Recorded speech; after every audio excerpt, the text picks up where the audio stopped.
Koko, a remarkable gorilla, changed the way humans perceive animal intelligence. Born on July 4th, 1971, at the San Francisco Zoo, she was given the name Hanabaiko, meaning fireworks child, in Japanese, later shortened to Koko.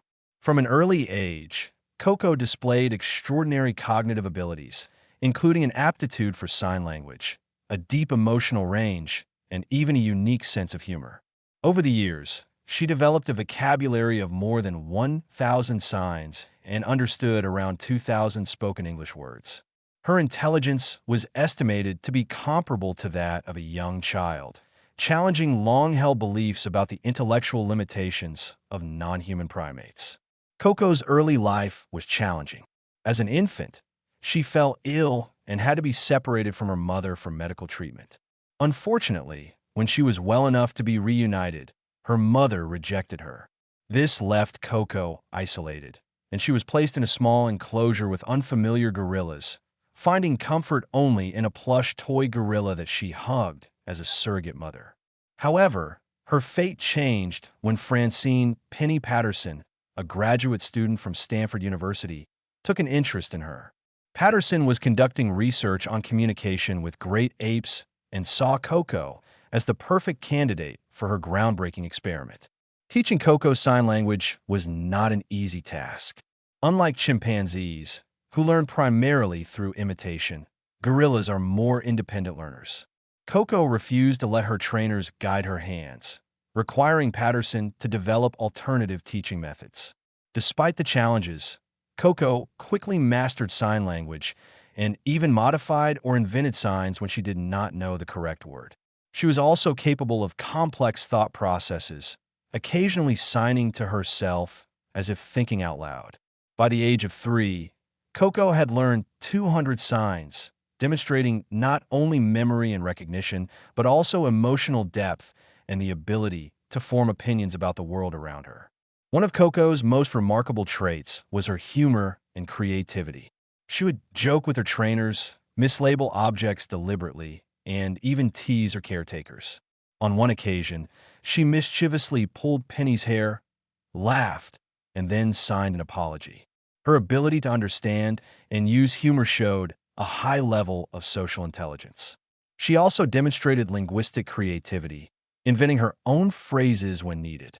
For example, when she saw a ring for the first time, she called it a finger bracelet, and upon seeing a swan, she combined the signs for water and bird. These moments showcased her ability to form new concepts independently, further proving that she was not merely mimicking her trainers, but genuinely comprehending language. Koko was also known for her deep emotional connections, particularly with animals. She loved kittens and showed maternal instincts toward them. For her birthday in 1984, she requested a pet kitten and carefully selected a small, tailless gray kitten, whom she named All Ball. She treated him like her own baby, gently carrying him on her back and hugging him affectionately. Tragically, All Ball escaped and was hit by a car, leading Koko to express visible grief. She signed sad and bad, repeatedly pressing her hands to her cheek in the sign for sleep, as if mourning the loss of her beloved friend. Her reaction to loss, including days of withdrawn behavior and loss of appetite, showed an emotional depth comparable to that of humans. Over the years, Koko became a cultural icon, meeting celebrities like Robin Williams, whom she immediately bonded with. She played with him, tried on his glasses, and made funny faces, demonstrating her ability to form friendships beyond her species. When Williams passed away in 2014, Koko reacted with visible sadness, signing words like cry and sad, while becoming unusually quiet for days. Her response suggested she understood the concept of death, a notion that was further supported by other signs she had made about life and mortality in previous years. This depth of understanding challenged scientists to reconsider the emotional and cognitive capacities of great apes. Beyond language and emotion, Koko demonstrated other surprising abilities. She used a special keyboard to type words, allowing her messages to be vocalized. She also enjoyed music and experimented with playing simple instruments like the harmonica. In a surprising discovery, scientists observed Koko blowing into a recorder, producing sounds, a skill previously thought impossible for gorillas due to their respiratory system. Her ability to engage in various human-like activities blurred the line between human and animal intelligence, raising ethical questions about the treatment of primates in captivity and the wild.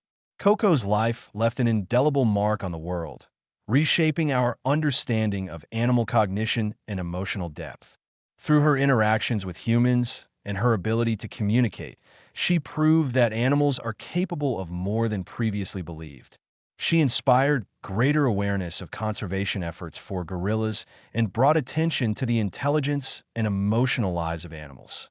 Koko passed away in 2018 at the age of 46, but her legacy continues to influence scientific research and public perception of great apes.